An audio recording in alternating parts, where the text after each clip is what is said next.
Did you know that everything in your house has an effect on the environment?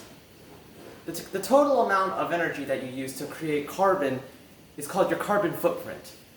Your carbon footprint can vary based on where you live, because different places use different types of energy. This room right here uses a lot of carbon. Let's see how we can change that. Come on. The first and most obvious thing is that we're leaving the water running. Now, water management does take up some carbon, so when you're not using your water, it'd be a good idea to sometimes suggest to turn it off. The next thing that is obvious is that these lights are on.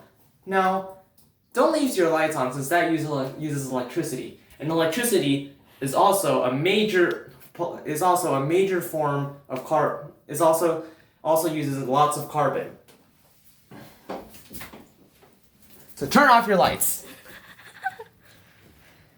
Turning off your lights will help make sure that you don't use excess electricity, and one, raise your parents' electricity bills to a point where they get mad at you, and two, raise the amount of carbon in the atmosphere. Now, as you see here, our fan is on.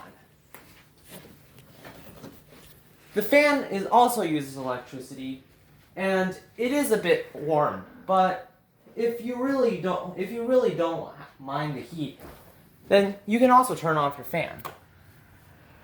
Turning off the fan will make sure that the electricity that you use, that there is no excess electricity, and thus that you don't burn too many fossil fuels if you live in an area that does that.